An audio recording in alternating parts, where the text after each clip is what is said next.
भोर भक्ति में मैं विशाल करवल एक नई प्रार्थना के साथ आप सबका स्वागत करता हूं। भोर भक्ति। भोर के इस पावन वेला में संपूर्ण वातावरण शांतिमय और निर्मल होता है।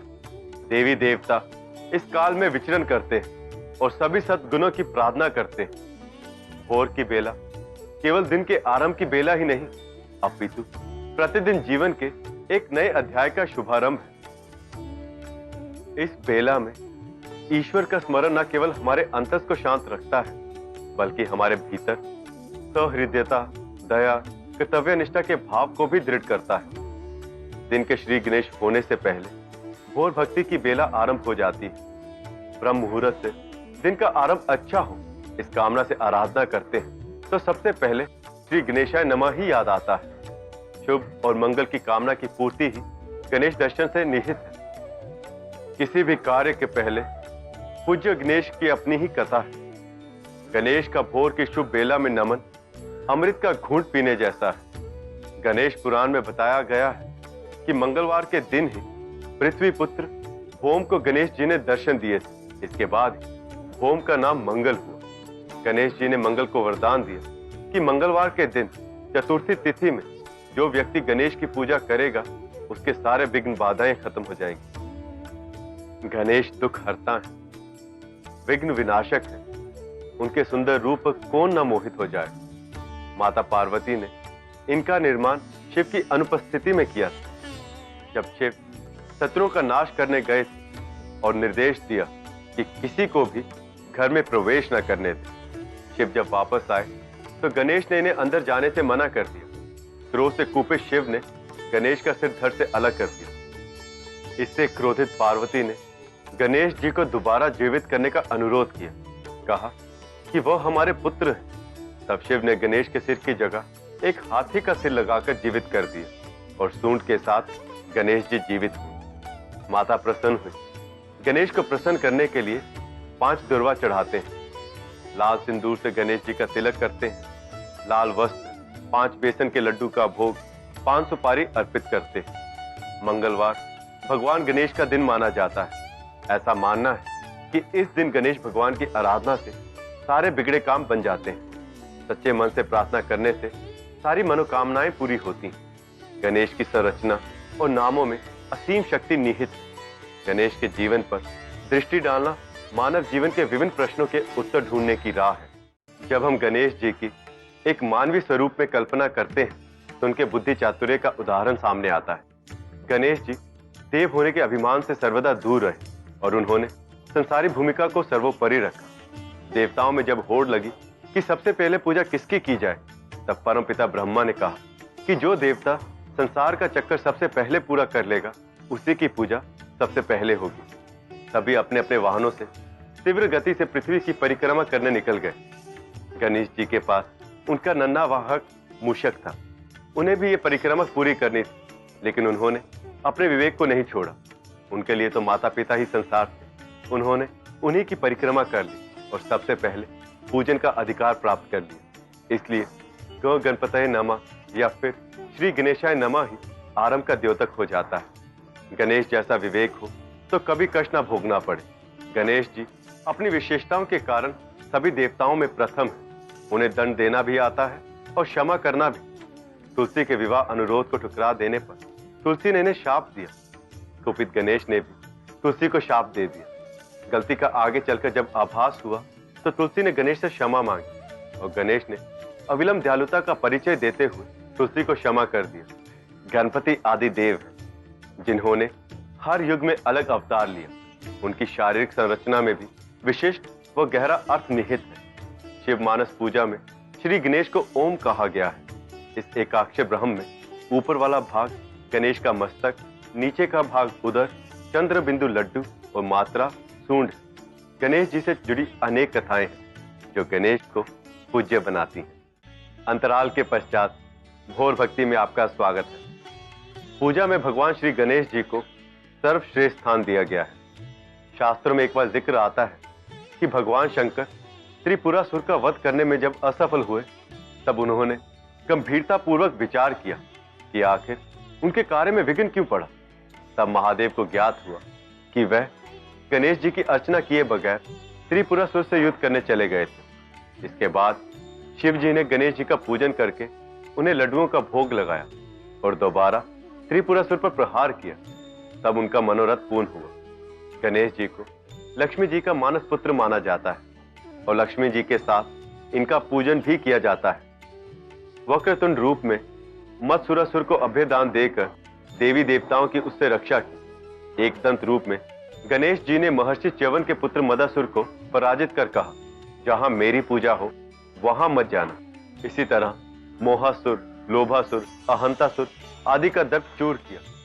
विघ्नहर्ता गणेश जी को दीपावली की रात्रि में लक्ष्मी जी के साथ पूजा जाता है ताकि लक्ष्मी जी प्रसन्न होकर धन संपदा प्रदान करें। लक्ष्मी जी के प्रसाद से जो धन संपदा प्राप्त होता है वो गणेश जी की कृपा से रोग, ग्रहण आदि अशुभ कार्यों में व्यय नहीं होता और भक्त निरोगी और सुखी जीवन व्यतीत करते हैं।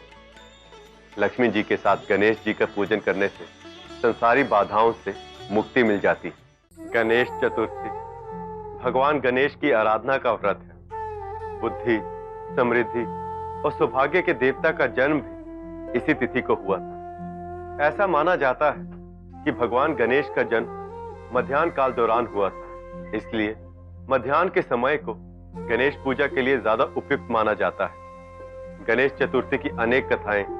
ये 10 दिनों का लंबा उत्सव होता है। चतुर्थी के दिन में मूर्ति की स्थापना से ये व्रत शुरू होता है। शुक्ल पक्ष चतुर्थी में भाद्रपद के महीने में ये उत्सव मनाया जाता है। ऐसा माना जाता है कि पहली बार चंद्रमा के द्वारा गणेश का व्रत रखा गया था, क्योंकि अपने दुर्व्यवहार के कारण गणेश द्वारा वो शापित। गणेश की पूजा के बाद चंद्रमा को ज्ञान तथा सुंदरता का आशीर्वाद मिला। इस दिन प्रातः काल स्नान आदि से निवृत्त होकर गणेश जी की प्रतिमा को कोरे कलश में जल भरकर मुंह पर कोरा कपड़ा बांधकर स्थापित किया जाता है। गणेश जी के इस व्रत से विद्या, बुद्धि तथा रिद्धि सिद्धि की प्राप्ति होती है। साथ ही विघ्न बाधाओं का समूल नाश हो जाता है। गणेश चतुर्थी जारी। मिलते हैं एक अल्प विराम के बाद। अल्प विराम के बाद आपका भोर भक्ति में स्वागत।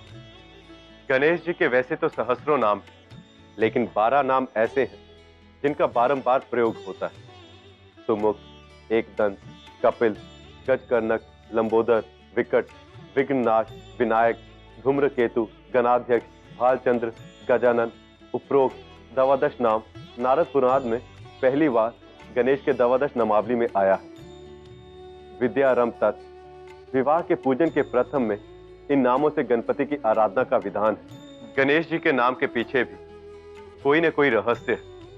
हर नाम रोचक है। इनका पहला नाम सुमुख है, अर्थात जिसका मुख सुंदर हो। दूसरा नाम एकदंत है, जिसके पीछे ये मान्यता है कि एक बार परशुराम जी पहुंच गए और गणेश वहां बाहर द्वारपाल के रूप में खड़े थे। परशुराम अंदर जाना चाहते थे। अंदर पार्वती जी स्नान कर रही थी।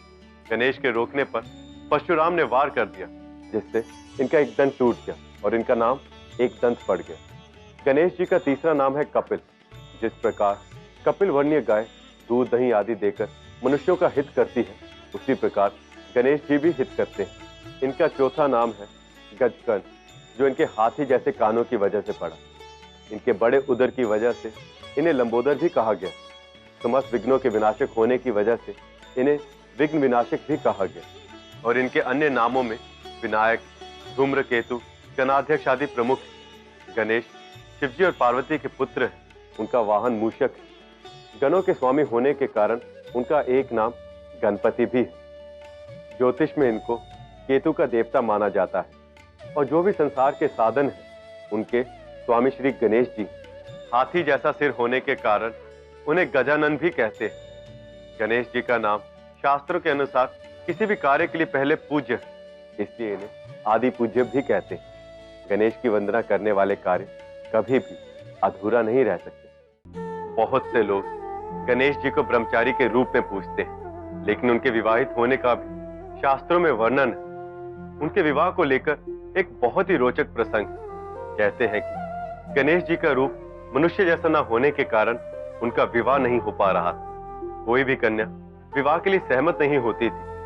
गणेश जी इस बात से कुपित थे। उन्होंने कहा, अगर मेरा विवाह नहीं होगा तो मैं किसी का विवाह नहीं होने दूंगा। उन्होंने देवताओं के विवाहों में विघ्न डालना आरंभ कर दिया। सारे देवता त्रस्त हो गए। शिव जी को भी कोई रास्ता नहीं सूझ रहा था। देवी पार्वती ने सुझाव दिया कि ब्रह्मा जी से इस समस्या का हल निकलवाया जा सकता है। ब्रह्मा जी ने 2 मानस पुत्रियों का उत्पन्न किया और उन्हें गणेश जी के पास शिक्षा के लिए ले गए। गणेश जी तैयार हो गए। जब भी कोई विवाह होता, रिद्धि और सिद्धि इनका ध्यान भटका देती। इस तरह विवाह निर्विघ्न होने लगे। जब गणेश जी को इस बारे में पता चला तो वह बहुत ही क्रोधित हुए।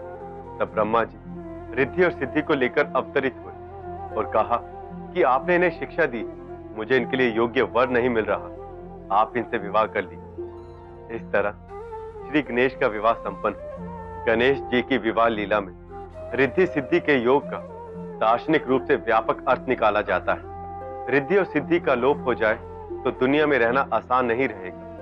सफलता के लिए रिद्धि और सिद्धि दोनों आवश्यक है। ये वक्त है एक अल्प विराम लेने का। वापस लौटकर गणेश उत्सव के बारे में बताऊंगा। गणेश उत्सव अर्थात गणेश चतुर्थी का उत्सव 10 दिन बाद अनंत चतुर्दशी के दिन समाप्त होता है और ये दिन गणेश विसर्जन के नाम से जाना जाता है। भक्त भगवान से प्रार्थना करते, मोदक चढ़ाते, भक्ति गीत गाते, मंत्रोच्चार करते, आरती के साथ ही उनसे बुद्धि और समृद्धि का आशीर्वाद प्राप्त करते हैं। लोग भक्ति भावना में लीन इन्हें अपने घरों में भी बिठाते हैं। ऐसी मान्यता है कि जब गणेश जी घर पर आते हैं तो ढेर सारी सुख और समृद्धि लेकर आते हैं और जब घर से प्रस्थान करते हैं तब सारी बाधाओं कठिनाइयों को साथ ले जाते हैं। गणपति बप्पा को स्थापना के 11वें दिन अर्थात अनंत चतुर्दशी के दिन विदा करते हैं और इस जयकारे के साथ कि गणपति बप्पा अगले वर्ष पुनः आए। लोग झूमते गाते उन्हें पवित्र नदियों, जलाशयों या समुद्र में विसर्जित कर देते हैं। ज्योतिषियों की माने तो गणेश जी को केतु के रूप में जाना जाता है। केतु एक छाया ग्रह है जो राहु नामक छाया ग्रह से हमेशा विरोध में रहता है। बिना विरोध के ज्ञान नहीं आता और बिना ज्ञान के मुक्ति नहीं। गणेश जी को मानने वालों का मुख्य प्रयोजन उनको सर्वत्र देखना है। गणेश अगर साधन है तो संसार के प्रत्येक कण में वो विद्यमान है। उदाहरण के लिए जो साधन है वही गणेश। जीवन को चलाने के लिए अनाज की आवश्यकता होती है। जीवन को चलाने का साधन अनाज है तो अनाज गणेश। अनाज को पैदा करने के लिए किसान की आवश्यकता होती है तो किसान गणेश। किसान को अनाज बोने और निकालने के लिए बैलों की आवश्यकता होती है तो बैल भी गणेश। अनाज बोने के लिए खेत की आवश्यकता होती है तो खेत गणेश है। अनाज को रखने के लिए भंडारण स्थान की आवश्यकता होती है तो भंडारण का स्थान भी गणेश है। अनाज के घर में आने के बाद उसे पीसने के लिए चक्की की आवश्यकता होती है तो चक्की भी गणेश है। चक्की से निकालकर रोटी बनाने के लिए तवे, चिमटे और रोटी बनाने वाले की आवश्यकता होती है तो ये सभी भी गणेश है। खाने के लिए हाथों की आवश्यकता होती है तो हाथ भी गणेश है। मुंह में खाने के लिए दांतों की आवश्यकता होती है तो दांत भी गणेश है। कहने के लिए जो भी साधन जीवन में प्रयोग किए जाते हैं वे सभी गणेश। गणेश एक सार्वभौम प्रतीक है। संसार में जीवन यापन के लिए गणेश व्रत कथा में आज के लिए बस इतना ही। कल एक और व्रत की महिमा के बारे में मैं आपको बताऊंगा।